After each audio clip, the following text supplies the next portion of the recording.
예수께서 가버나움에 들어가시니 한 백부장이 나와 간구하여 이르되 주여 내 하인이 중풍병으로 집에 누워 몹시 괴로워하나이다. 이르시되 내가 가서 고쳐주리라.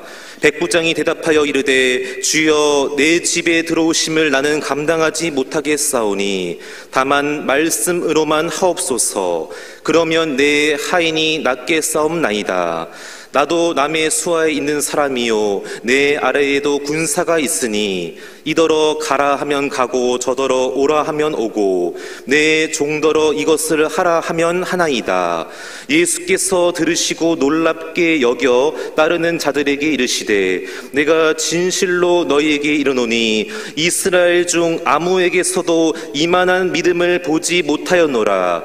또 너희에게 이르노니 동서로부터 많은 사람이 이르러 아브라함과 이삭과 야곱과 함께 천국에 앉으려니와 그 나라의 본 자손들은 바깥 어두운 데 쫓겨나 거기서 울며 이를 갈게 되리라. 예수께서 백부장에게 이르시되 가라 내 믿은 대로 될지어다 하시니 그 즉시 하인이 나으니라. 아멘. 지난 5월 22일 날 유로파 축구 결승전에서 손흥민 선수가 뛰고 있는 토트넘이 맨유를 이기고 챔피언에 올랐습니다. 토트넘 1882년에 창단되어서 수많은 위기를 넘겼지만은 오랜 동안 무관의 제왕이라고 하는 트로피를 얻지 못하고 왔습니다. 손흥민 선수도 2015년도에 토트넘에 입단했다가 수차례 결승전에 올라갔지만은 결국은 트로피와는 인연이 멀었습니다. 그런데 이번에는 손흥민이 마침 주장에 엄청난 무게를 이렇게 짊어지고 이 팀을 우승으로 이끌었습니다.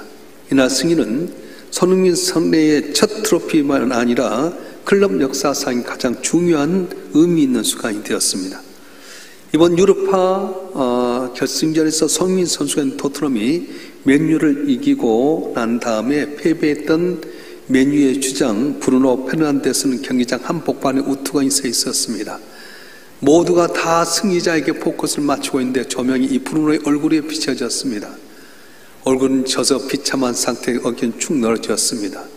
고개를 탁 숙이고 있었는데 모두가 다 승자의 초점을 맞춘 이 순간에 토트넘의 손흥민 선수가 브루노를 향해 가게 됩니다. 브루노를 향해서 손을 얹었더니 브루노가 그 어깨에 얼굴을 파묻습니다. 그때 손흥민이 이 브루노에게 무슨 말을 했는지 모르지만은 브루노가 울음을 터뜨렸습니다. 이틀 후에 맨유가 조용히 맨체스터로 돌아왔을 때 맨유 TV는 이 브루노에게 독점 인터뷰를 하게 됩니다. 눈빛에 여전히 슬픔이 가득했던 브루노. 손흥민 선수와 만나는 가운데 울음을 터뜨렸는데 그 이유가 뭐냐고 물었더니 잠시 침묵하고 있다가 이 브루노는 이런 말을 했습니다. 손흥민이 나에게 한 말을 나는 잊을 수가 없습니다. 그는 저에게 이렇게 말했습니다. 브루노, 오늘 너는 패배자가 아니야. 너처럼 싸운 사람은 패배자가 될 수 없어. 너는 진정한 리더야. 그리고 난 너를 진심으로 존경해. 너 같은 사람들이 있기 때문에 축구가 사랑을 받을 만한 가치가 있는 거야. 그런 말을 했을 때 저는 어떻게 반응해야 될지 몰랐습니다. 저는 졌습니다. 저는 패배자였습니다. 하지만 손흥민은 승자의 눈빛으로 저를 바라보지 않았습니다. 그리고 그것이 저를 무너지게 만들었습니다. 손흥민이 이렇게 말했습니다. 브루노, 나도 너처럼 눈물 흔적이 있어. 기분 이해해. 그리고 오늘 비록 트로피는 없지만은 넌 내가 경기장에서 가장 존경하는 사람이야. 90분 내내 서로 싸웠던 양 팀의 주장들이 이렇게 깊고 진솔한 이야기를 할 줄은 상상도 못했습니다. 브루노는 마지막으로 관객의 눈물을 자는 한마디로 마무리를 했는데 이렇게 말했습니다. 저는 경기가 끝났을 때마다 울어본 적이 없습니다. 하지만 이번에는 치유를 받는 느낌이었습니다. 고마워 손흥민. 네가 챔피언이기 때문만이 아니라 너라는 사람 때문에 고마워. 이렇게 말을 했습니다. 브루노의 이 이야기가 온라인 커뮤니티를 통해서 뜨겁게 달궈졌습니다. 포르투갈 언론은 역사적인 포옹이라 치겠고요. 영국 언론은 손흥민을 향해서 마음의 리더라고 불렀습니다. 수천 명의 토트넘의 팬들은 댓글로 이렇게 남겼습니다. 손흥민은 단순히 우승을 가져온 것이 아니다. 우리 모두에게 자부심 안겨주었다. 우리가 단순히 이긴 것이 아니라 가장 아름답게 이겼기 때문이다. 이렇게 이야기했습니다. 이런 이야기가 있은데도 불구하고 손흥민은 아무 말도 하지 않았습니다. 어떻게 이런 일을 했냐고 했을 때 그는 가볍게 웃으면서 우리는 마음으로 서로 이해하는 사람들입니다. 이렇게만 이야기했어요.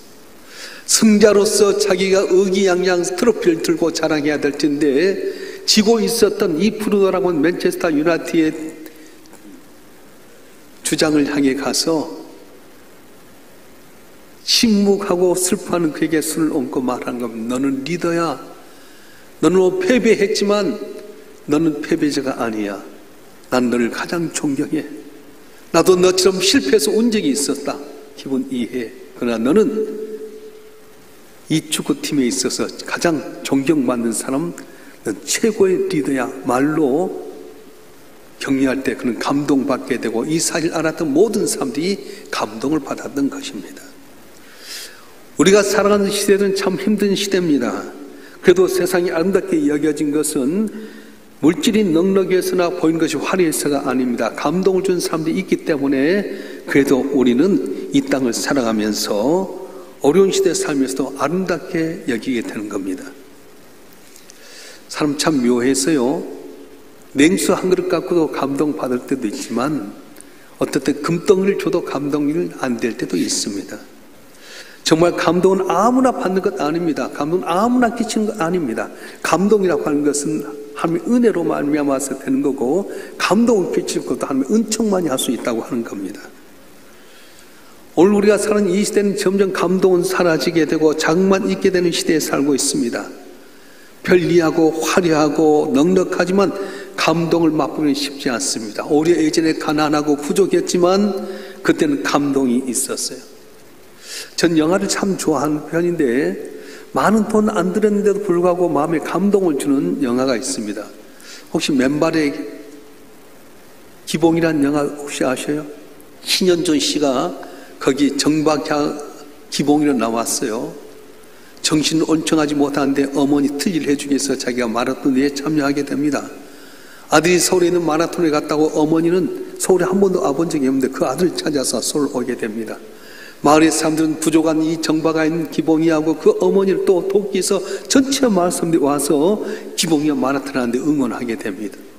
야, 돈 많이 안 들었는데 감동이 오게 된 거예요. 이유가 무엇입니까?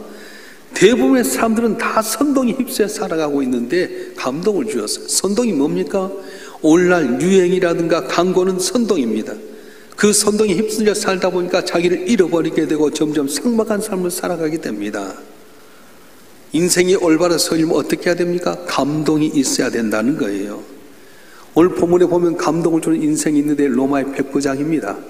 가버나움에서 백부장으로 있는데 어느 날 예수님께서 이 가버나움에 오다는 말을 듣고 로마의 백부장인 그가 예수님 앞에 다가옵니다. 그리고 그 앞에 무릎을 꿇습니다. 주님, 내 하인이 중풍병에 걸렸습니다. 고쳐주시옵소서. 내가 가서 고쳐주리라. 아닙니다. 주님을 내 집에 모시게 내가 감당치 못합니다. 나도 남의 수하 있어 가라면 가고 오라면 오고 내 부하도 있어 가라면 가고 오라 오는데 말씀만 하옵소서. 그러면 낫겠나이다.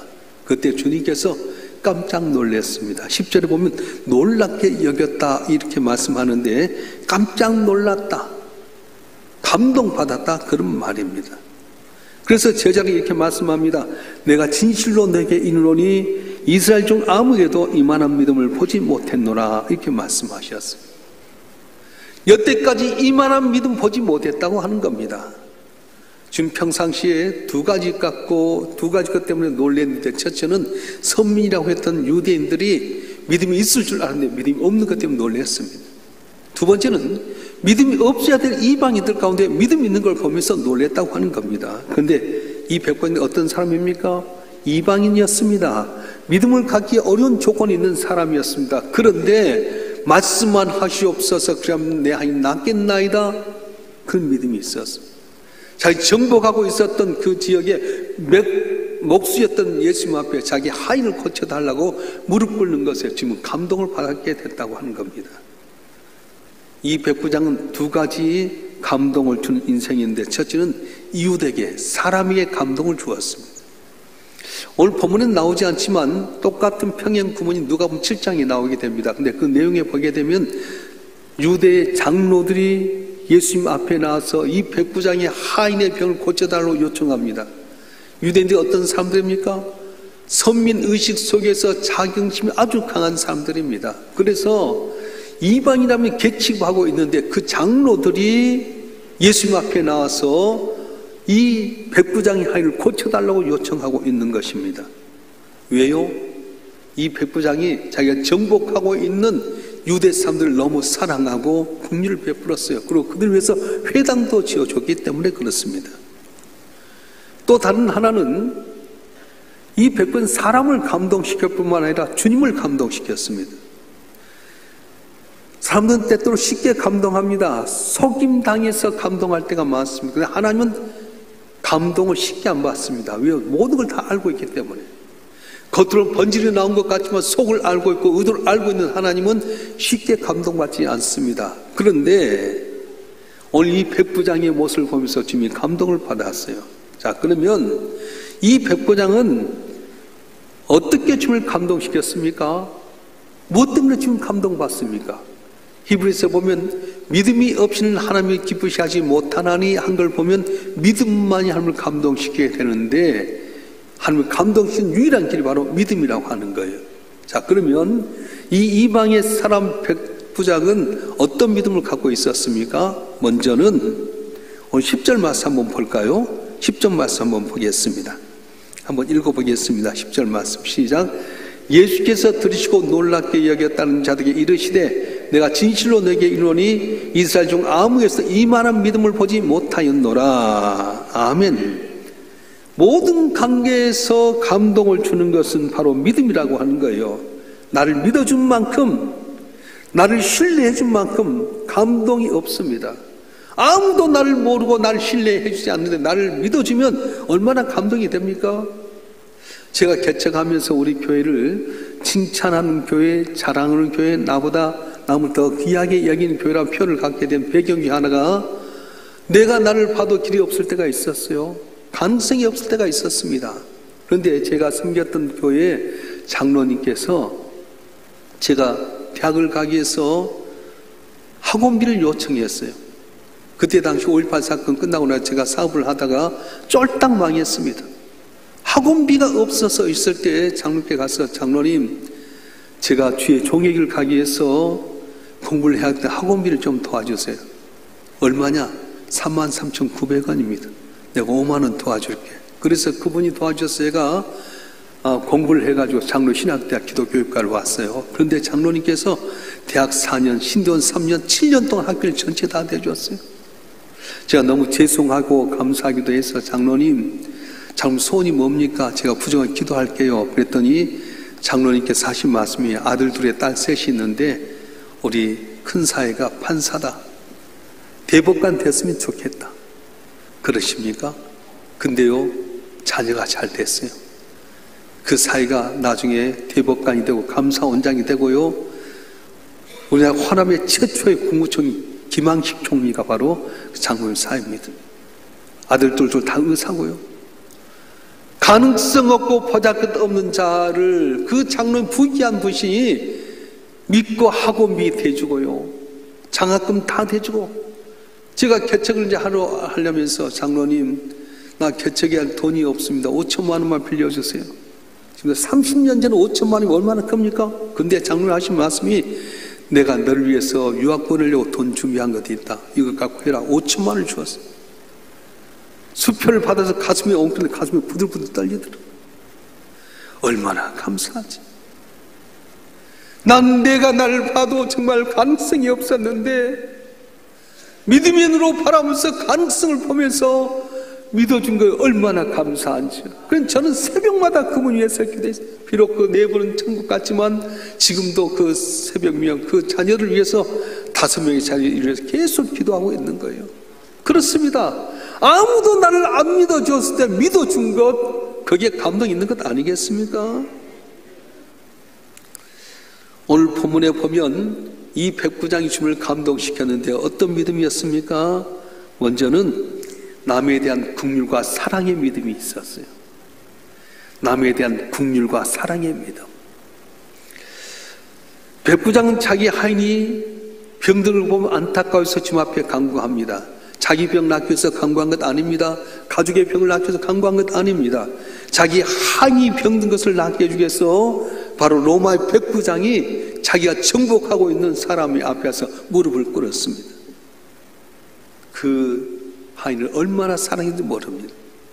중풍병이 어떤 병입니까?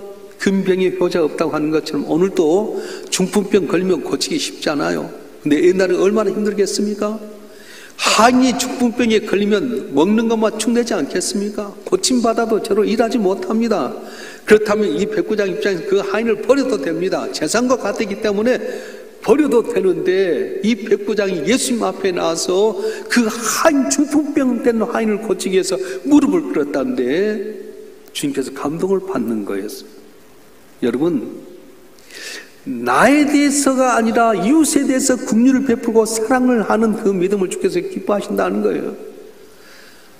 저는 우리 주님을 생각하면 감동이 있어요. 여러분, 십자가를 왜 봅니까? 죄로 말미암아 죽을 수밖에 없었는데 전능하신 하나님의 아들이 하늘 보좌를 보시고 이 땅에 오셔서 십자가에서 처절히 고통당하기까지 온몸을 벌거벗기고 가시관 쓰시고 채찍에 맞아 살점은 떨어지게 되고 십자가 상에서 고통당할 때도 저들이 자기 일을 알지 못하오니 불쌍히 여겨달라고 간구하고 엘리 엘리 라마 사박다니 나의 하나님 어찌 나를 버리시나이까 외친데도 하나님은 모른 채 그냥 예면해 주셔서 그 아들을 죽게 만드셔서 나같이 부족하고 연약한 죄인이 구원받는 것 주의 은혜 아닙니까? 나만 그렇습니까? 우리 모두가 다 죽을 수밖에 없는 존재였는데 예수님 때문에 하나님의 자녀가 되고 이 땅을 살 때도 하나님을 아버지라 부르고 기도하게 되고 영원한 천국이 보장됐는데 얼마나 감동입니까? 신앙이란 어떤 사람입니까? 자기만 복받고 살겠다고 열렬히 하나님을 찾는 자입니까? 그렇지 않습니다. 적어도 이웃을 위해서 하나님께 간구하고 그를 위해서 배려하는 사람이 진짜 신앙인입니다. 우리 주변을 살펴보면 자기 문제만 끌어안고 사는 사람이 있습니다. 언제나 자기 환경에 벗어나지 못합니다. 나만 잘 살고 내 자식만 잘 살기 위해서 몸부림치고 기도하고 애쓰지 이웃을 위해서 한 영을 위해서 구원하고 위해서 노력한 사람이 그렇게 많지 않다는데 안타까움이 있습니다. 왜 그렇게 됐습니까? 점차 이기화되어가는 세상. 오늘날 현대인데 나도 모르는 사이 변절되어가고 있는 신앙의 모습을 갖고 있습니다. 내가 병들면 내 병을 위해서 내가 어려우면 내 어려움을 고침받기 위해서 하나님께 기도할 줄 알면서도 남의 고민에 대해서 아픔에 대해서는 기도할 줄 모르고 위로하지 못한 오늘의 현실이 바로 이기적인 삶을 살아간 변질된 현대인의 모습을 보여주고 있다는 거예요. 그런데 이런 믿음 갖고는 주님을 감동시키기도 어렵고 사람을 감동시키기도 참 어렵습니다. 하나님께 내게 평안 주신 이유가 무엇입니까? 오늘도 불안해 사는 사람들을 가서 네가 위로하고 기도하라고 주신 은혜가 아니겠습니까? 하나님께 우리 가정에 화목을 주신 이유가 무엇입니까? 어려움 당한 이웃을 위해서 마음을 나눠주면서 살라고 준 것 아니겠습니까? 이웃을 위해서 주님 앞에 나가서 그를 위해서 기도하고 간구하게 될 때 주님은 감동을 받고 우리에게 놀라운 은혜를 주실 줄로 믿습니다. 나만을 위해서 사는 것이 아니라 받은 은혜 가지고 아직도 주님을 알지 못한 자들을 향해서 오늘도 많은 시름과 고통과 어려움 가운데 있는 자들에게서 내가 손 내밀어주고 사랑해주면 감동의 역사가 일어나게 되고 놀라운 기적의 역사가 일어나게 될 줄로 믿습니다. 전도는 전도지 갖고 한 것 아닙니다. 직분 갖고 하는 것 아닙니다. 전도는 이웃에 대한 사랑, 긍휼히 여기는 마음, 감동을 줄 때 일어나게 되는 거예요. 할렐루야.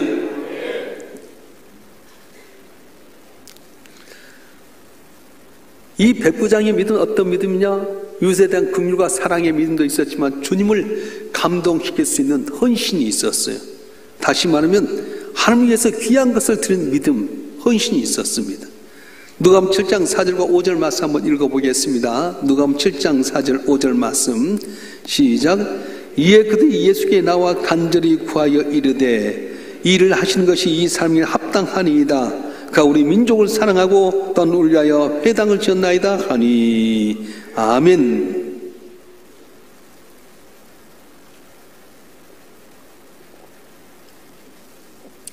이 백부장이 유대인들을 위해서 회당을 지어주었습니다.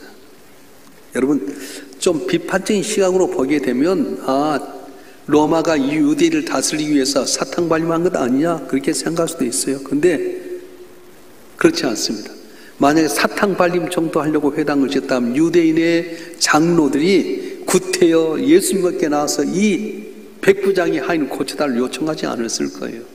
얼마나 사람이 약한데요. 그냥 알지 않습니까? 사탕 발림은 그냥 아는 거예요. 또 이 회당이라 하는 건 유대인 을을 가르치는 겁니다. 로마의 을을 심겨줘야 될 로마의 백부장이 유대인의 을을 심겨주는 회당을 지어준다. 로마 입장에서는 탐탁지 않은 일입니다. 그런데 이 로마의 백부장이 유대인을 위해서 회당을 지어주었다고 하는 거예요. 그리고 회당을 짓는 적지 않은 물질이 들어갔을 겁니다. 아마 이 회당을 지어 상당히 많은 돈 들어갔을 거예요. 그래서 이 백부장이 고백했던 것처럼 주님 내 집에 오는 거 감당하기 어렵습니다 했던 말이 아마도 유대인이 회당을 지어주기 위해서 금검 전략하고 허리띠를 떼올라서 이렇게 살다 보니까 예수를 자기 집에 모시지 못할 정도로 그렇게 화려하지 아니했지 않겠냐 그런 생각도 들 수 있다는 거예요. 오늘 이 백부장이 주는 교훈이 무엇입니까? 하나님께 드림이 아까운 사람은 한 감동 주기 어렵다는 거예요. 내 건강을, 내 물질을, 내 시간을 하나님께 주기 아까운 사람은 감동 주기 어렵습니다. 여러분 오늘 점심 카리라스로 했는데요. 가서 밥만 잘 먹습니다. 근데 설거지 안 하잖아요. 거기 식당 준비하면 어제부터 시작해서 오늘까지 다 준비해요. 다 힘들잖아요. 해준 거 다 먹기는 좋아합니다. 맛이 있다 없다 말은 잘합니다. 그러나 이름 없이 빛도 없이 식당에 가서 여러분 선교에서 땀을 흘리고 애를 쓰는 사람들 없잖아요. 남을 위해서 내 자신의 시간을 들이고 몸을 들인 것 감동입니다. 시온 찬양대도요 여러분보다 훨씬 더 빨리 와가지고요 성호를 찬양에 준비하는 것 이것도 감동이잖아요. 아무나 하지 못해요. 교사도 마찬가지입니다. 어린 생명들 위해서 말씀 준비하고 기도하고 그들 돌보는 것 그냥이 아닙니다. 함께 시간 들이고 물질 들이고 마음을 드는 겁니다. 안내위원, 예배위원, 방송실, 특별히 재정부 같은 경우는요 우리가 다 가고 난 다음에 1시 반부터 시작해서 저녁 예배 드릴 때까지 이름 없이 빛도 없이 여러분 드린 애물 다 개수하잖아요. 나도 편하고 싶은 생각인데 어찌 그럽니까? 하나님 앞에 내 마음을 드리고 헌신하게 될 때 감동이 있게 되고 갚아주라 했던 하나님이 갚아주는 역사가 있을 줄 믿습니다. 예수님이 예루살렘에 올라갈 때 제자들마저도 예수님이 올라가면 영광을 떠오르는 좌편에 앉자 우편에 앉자 서로 신랑이 하게 되는데 베다니 마리아는 예수님이 예루살렘 올라가기 전에 자기가 결혼하려고 놨던 지창금처럼 놨던 향유 300대는 향유를 깨뜨려서 예수님 발에 붓고 머리털로 씻습니다. 비싼 향유 내 재산과 같습니다. 전 재산과 같은 향유를 벗을 때 가룟 유다 말합니다. 왜 비싼 거 팔아서 허비하느냐? 대충 뭐라고 말씀합니까? 아니다. 저희를 괴롭게 하지 말아라. 저희는 내 장사를 위해서 준비했으니 복음이 증거되는 것마다 저희의 일을 증거하라 말씀하셨습니다. 그렇습니다. 주님의 마음의 감동은 내게 있는 것 갖고 헌신하는 겁니다. 시간을 헌신하고 몸을 헌신하고 내 마음을 헌신하고 물질을 헌신할 때 감동이 있게 되고 그리고 결국 어떻게 됩니까? 이 백부장이 내 믿은 대로 될지 했던 그 즉시로 하이 낳는 놀라운 기적의 역사가 있었습니다. 사는 성도 여러분 다 편하게 신앙생활을 하면 그땐 기적이 없어요. 감동 없습니다. 자, 여러분 한 분 한 분이 주님 앞에 받은 은혜 감사해서 시간을 드리고 몸을 드리고 정성을 드리고 물질을 드리고 헌신하게 될 때 내 믿은 대로 될지에다 응답의 역사 있는 것처럼 놀라운 기적의 역사가 일어날 줄 믿습니다. 할렐루야.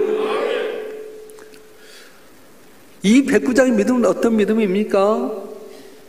이웃을 사랑하고 긍휼히 여기는 믿음이었습니다. 주님 앞에 헌신하는 믿음이었습니다. 그런데 겸손한 믿음의 소유자였다고 하는 겁니다. 내가 가서 고쳐주겠다 했더니 이 백부장의 반응이 어떻습니까? 한번 읽어볼까요? 오늘 마태복음 8장 8절과 9절의 말씀 한번 읽어보겠습니다. 8절과 9절의 말씀 시작. 백부장이 대답하여 이르되 주여 내 집에 들어오심을 난 감당하지 못하겠사오니 다만 말씀을만 하옵소서. 그러면 내 하인이 낫게 싸움나이다. 나도 남의 소아 있는 사람이요 내 아래도 군사가 있으니 이더러 가라면 가고 저더러 오라면 오고 내 종도로 이것을 하라면 하나이다. 아멘. 내가 주님이었으면 좀 헷갈렸을 것 같아요. 왜냐하면 로마의 백부장이 내 집에 오신 것 감당치 못하겠습니다. 말씀만 하옵소서 그냥 낫겠나이다. 여러분 로마의 백부장이면 집이 어느 정도 됐을 것 같아요? 유대인들은 그 조그맣게 살게 있는데 로마의 백부장 관사에 사는데 그 지역을 치안을 담당한 사람 아니겠어요?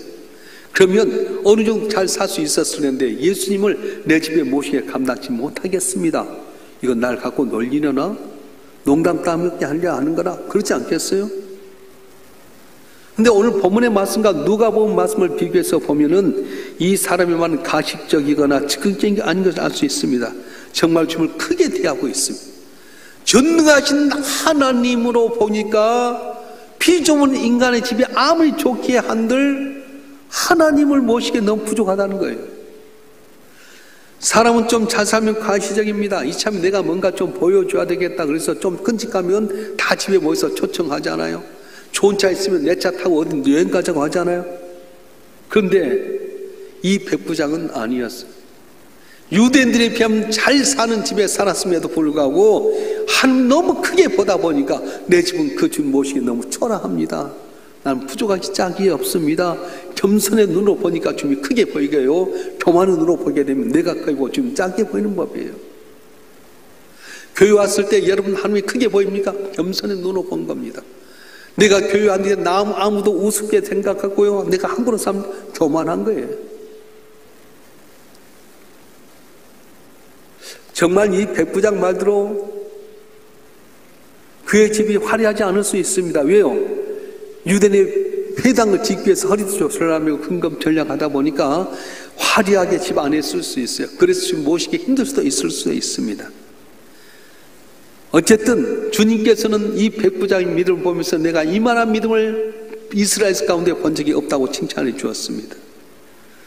사랑하는 성도 여러분, 주님을 높이고 자신의 무가치성을 분명히 자각하는 것이 바로 신앙의 본질입니다. 신앙은 겸손과 나눌 수가 없습니다.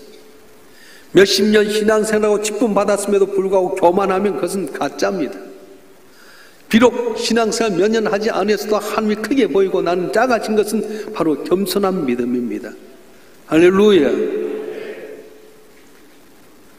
오늘 백부장의 교훈은 우리가 겸손하지 못하면 결코 하나님의 일을 감당하지 못하고 하나님답게 대우하지 못한다고 하는 거예요.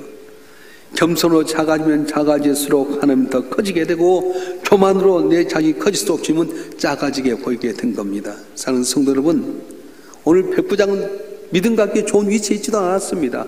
이방인이었습니다. 로마의 지배자였습니다. 그럼에도 불구하고 그는 이웃을 사랑하는 믿음이 있었고요, 함께 헌신하는 믿음이 있었고 겸손한 믿음이 있어서 감동을 받는 역사가 있었습니다. 오늘 동영상 봤지만은 해병대 일로 하다가 가진 일을 하다가 내가 하나님 앞에 내가 영광 돌려야 되겠다, 매일 하루에 10명씩 전도하겠다고 생각했던 사람이 변함없이 전도를 했어요. 당신 예수 믿습니까? 오늘 저녁에 죽는다면 천국 갈 자신 있나요? 천국 가게 될 이유가 무엇이라고 말하겠습니까? 전달해 줬어요.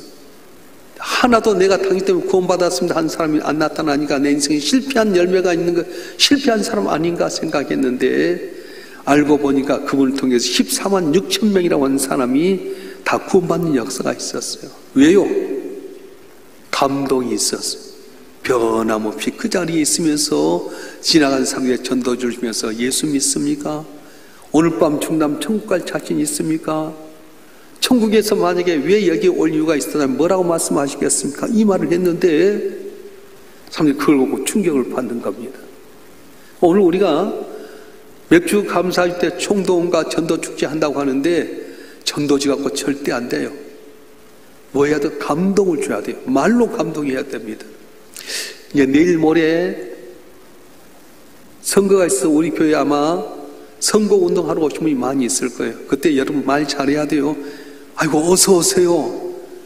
앉으세요. 아이고 선거 운동하니 얼마나 힘듭니까? 차 한잔 하세요. 그러면 이분이 교회 안 다니는데 야 이 사람 이렇게 좋다.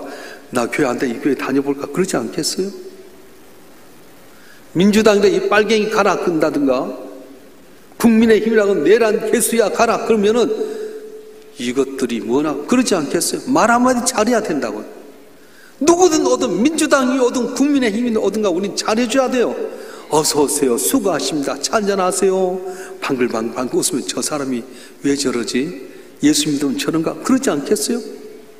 감동 주라고 손흥민처럼 말 한마디에 감동 주니까 전 세계가 다 끌어들인 것처럼 집에서도 여러분 아내가 밥 해주면 맛있다고 먹어야지 반찬이 쓰다 짜다 하면 안 돼. 저는 우리 집사람이 밥하면 난 여보 당신 배장금이야 그래요. 우리 집사람 배시거든요. 김치찌개 하나만 더 여보 왜 이렇게 맛있어? 밖에서 10만 원짜리보다 더 맛있는 것 같아. 그러면 집이 쫙 펴져. 뭐 더 갖다 드릴까요? 사람 칭찬하면 좋잖아요. 저도요 너무 이 목회할 때 감사한 게 뭐냐면 교인들 가운데 내게 감동을 준 사람이 있어요. 목사님 은혜 많이 받았습니다. 그럼요 하나님께 감사할 일입니다. 내가 뭘 잘한 거 있겠습니까? 나는 부족하기 짝이 없는데 은혜 받으면 하나님께 감사할 일입니다. 교인들 가운데 저를 향해 목사님 기도하고 있어 힘내세요. 나도 목사님과 같이 교회에 기도합니다. 그러면 눈물이 왈칵 솟습니다. 그러면 기도할 때 누가 생각나겠어요? 목사의 마음에 감동 준 사람을 한마디 더 기도하는 거지. 자기 잘났다고 혼자 왔다 갔다 하는 사람 누가 기억하겠어요? 물론 하나님 보고 계시겠지만은 남에게 감동을 줘야 돼요. 말로도 감동하고요. 어떤 장로님에게 좋은 글 주면 아이고 감사합니다. 그래서 그걸 설교에 쓰기도 하고요. 제가 다 하겠습니까? 아니요. 말로도 하고 글로도 하고 선물로도 하고 이렇게 하게 되면 감동을 받으면 목사가 기도할 때 누가 생각나겠어요? 주님도 마찬가지예요. 이 백부장은 이방인으로서 믿음 생활할 수 있는 가능성이 하나도 없었는데 자기 하인 병든 것 때문에 주님 앞에 나서 무릎을 꿇으면서 하인을 고쳐달라고 이웃을 위한 긍휼과 사랑이 있는 믿음, 주 앞에 헌신하는 믿음, 유대인의 회당을 짓는 그 믿음, 겸손한 믿음 갖고 있을 때 내 믿음대로 될지라 할 때 그시로 사인하는 놀란 기적의 역사가 일어났던 것입니다. 이번 전도주 총동원에 대해서는 여러분 한 분 한 분 전도주 갖고는 안 됩니다. 얼굴이 달라져야 됩니다. 웃음이 많이 있어야 돼요. 말이 부드러워야 돼요. 칭찬해 주세요. 격려해 주세요. 그리고 필요하면 여러분 집에 있는 것 가운데 쓰기는 아깝고 버리긴 또 그러고 있는 거 있으면 나눠주세요. 그러면 사람 마음이 감동이 있지 않겠습니까? 아멘도 안 하고 버려요. 할렐루야. 감동을 줌으로 말미암아서 내 믿은 대로 될지어다 복받았던 백부장처럼 주의 영광에서 쓰임받고 칭찬받고 응답받는 여러분 되길 주로 축원합니다. 축원합니다. 기도하겠습니다.